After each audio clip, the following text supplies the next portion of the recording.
ٹھیک ہے. اب مفہوم دیکھیے گا، عاشق کا دل محبوب کے پاس ہی رہ گیا ہے. اب یہاں پہ جو ہے وہی عشق مجازی کا ذکر آتا ہے کہ جب عاشق کے سامنے اس کا محبوب بیٹھا ہو تو وہ دنیا کی ہر چیز جو ہے وہ بھلا دیتا ہے. اسے کوئی دنیا میں کیا ہو رہا ہے، اس کے ارد گرد کیا ہو رہا ہے، اس سے کوئی سروکار نہیں ہوتا. وہ بس اپنے محبوب کو دیکھتا ہی جاتا ہے، اس کی اداؤں میں ہی کہہ لیں کہ کھو جاتا ہے.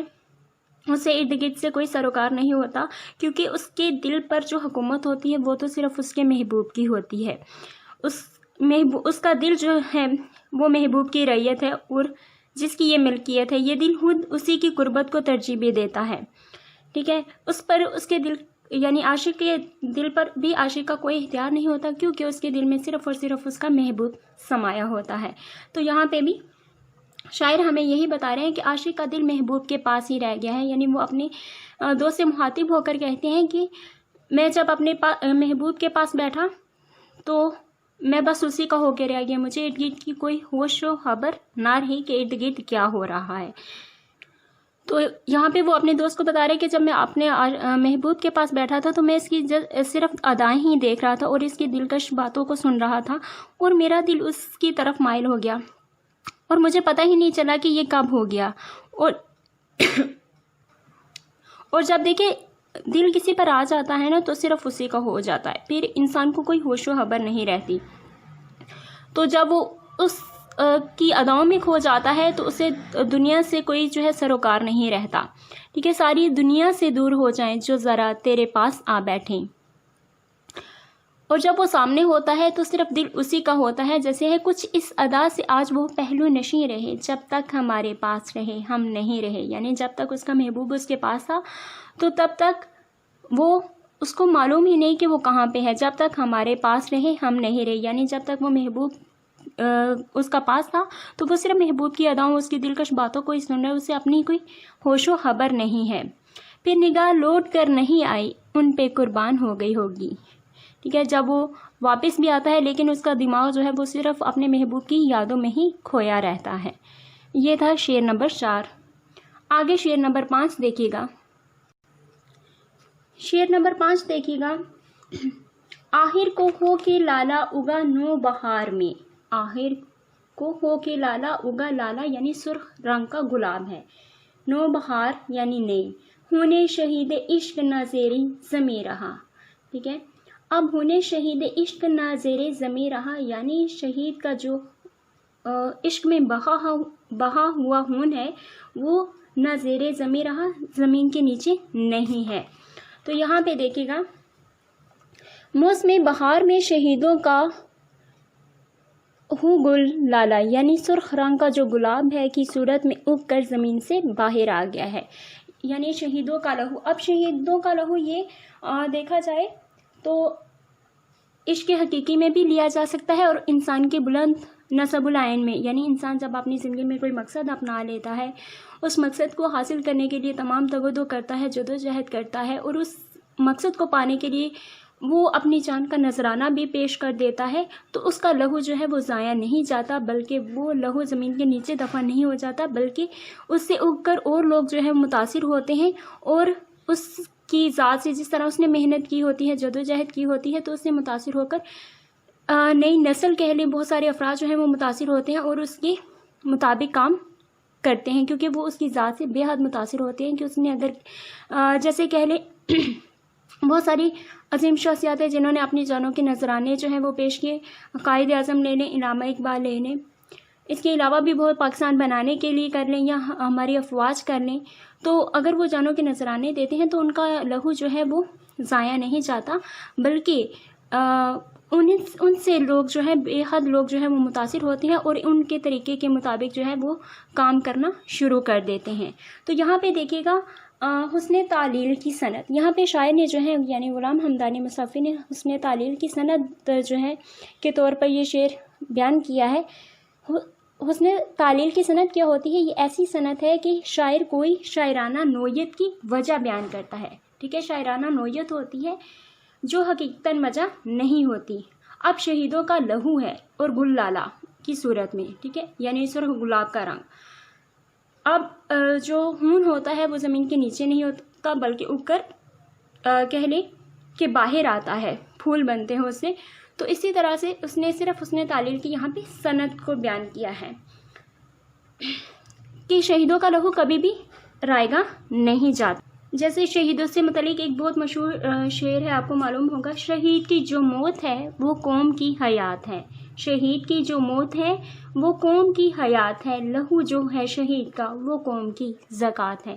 یعنی جیسے شہیدوں کا لہو جو ہے وہ کبھی بھی رائے گا نہیں جاتا، شہید کبھی بھی جو ہے وہ مرتا نہیں ہے بلکہ وہ زندہ رہتا ہے. اسی طرح سے اس کے علاوہ شاعر نے جو ہے بلند نصب العین کا بھی ذکر کیا ہے کہ دراصل شاعر جو ہے بلند نصب العین کے ذریعے لوگوں کو پیغام دے رہا ہے کہ بلند نصب العین اور عظیم مقصد کے لیے جو ہے اپنی جان جیسی قیمتی شے قربان کرنے والے مرتے نہیں ہیں، بلکہ لوگوں کے دلوں اور تاریخ کے صفحات پر ہمیشہ ہمیشہ ان کا نام زندہ رہتا ہے.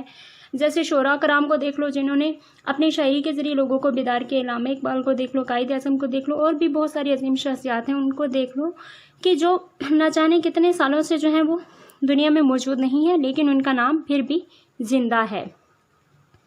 تو اسی طرح سے جب لوگ ان کے مطابق چلتے ہیں تو وہ ان کا لہو یا ان کی جان جو ہے وہ ضائع نہیں ہوتی. بہے زمین پر پہ جو تیرا لہو تو غم مت کر، اسی زمین سے مہکتے گلاب پیدا کر. یعنی انسان چاہے اللہ کی راہ میں شہادت کا درجہ حاصل کر رہے ہیں یا چاہے محب وطن ہے یا مذہبی طور پر اپنی شہادت دے رہے، اللہ کی راہ میں جان کا نذرانہ پیش کر رہا ہے یا لوگوں سے جو ہے بھلائی کرتے ہوئے دار فانی سے کوچ کر رہا ہے، تو اس کا جو ہے کہہ لیں کہ اس کا لہو جو ہے وہ ضائع نہیں جاتا بلکہ اسی زمین سے مہکتے گلاب پیدا کر، بلکہ ان کی راہ پر بہت سارے چلنے والے اور بھی لوگ ہوتے ہیں. اور اسی طرح اگر اس عشق مجازی کے معنوں میں لیا جائے تو عاشق جو ہوتا ہے وہ اپنے محبوب کے لیے سارا جو ہے کچھ برداشت کرتا ہے. وہ کہتا ہے مرنا تو ہے ہی ہے، کیوں نہ عاشق محبوب کے لیے جو ہے وہ جان دے دی جائے. عشق کچھ محبوب کے مر جانے سے مر جاتا نہیں، روح میں غم بن کے رہتا ہے مگر جاتا نہیں. ٹھیک ہے، تو یہاں پہ موسم بہار میں شہیدوں کا جو لہو ہے گلالہ یعنی سرخ رنگ کا گلاب کی صورت میں اگ کر زمین سے باہر آ گیا. امید ہے کہ اس کی سمجھ آ گئی ہوگی. آگے شعر نمبر 6 دیکھیے گا. اب شعر نمبر جو ہے وہ 6 دیکھیے گا.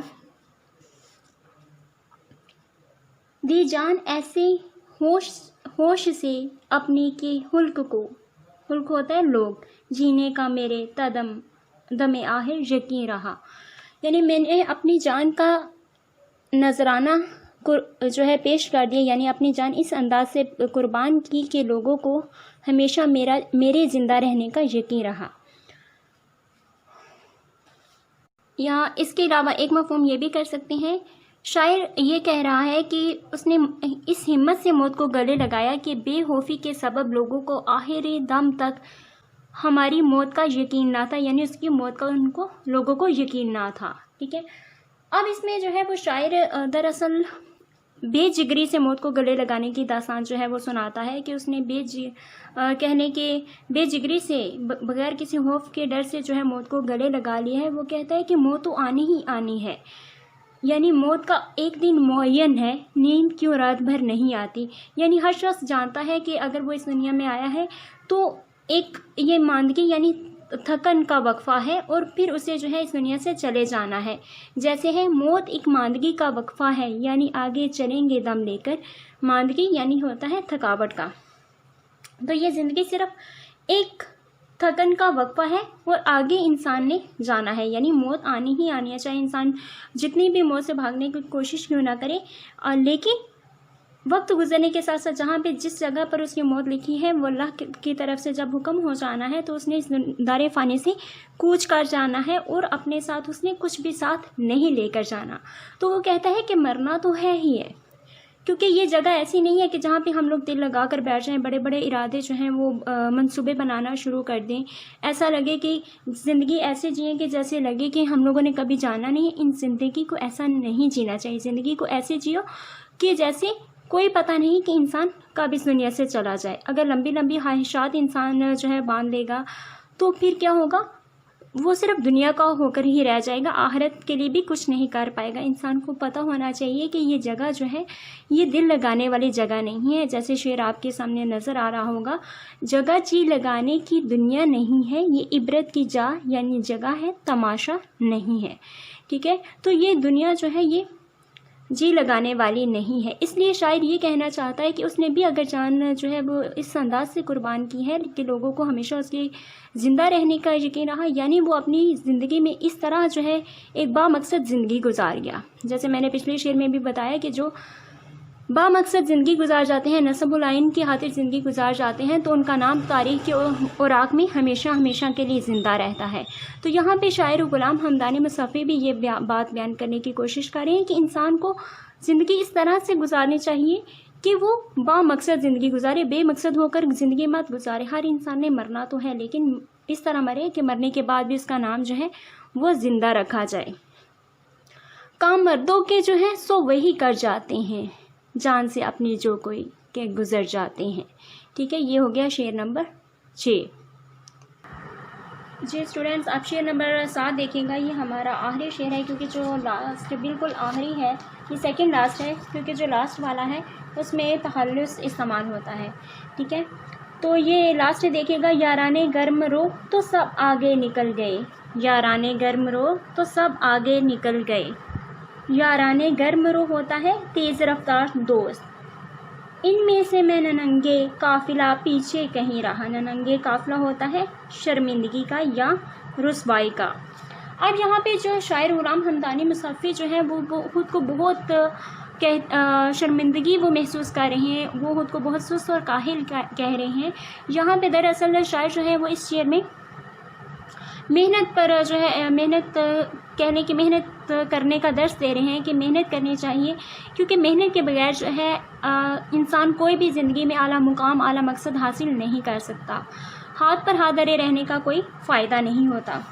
تو یہاں پہ شاعر جو ہے وہ کہتے ہیں کہ تیز چلنے والے آگے نکل گئے ہیں اور میں پیچھے رہ کر قافلے کے لیے شرمندگی کا باعث بن گیا ہوں۔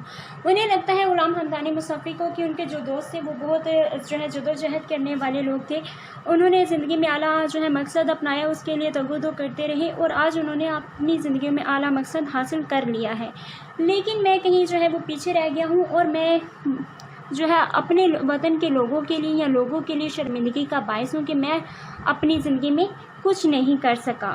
کیونکہ دیکھیں تو زندگی جو ہے یہ ایک سفر ہے، مسلسل سفر، اور دنیا ایک کارواں جو رواں دواں ہے۔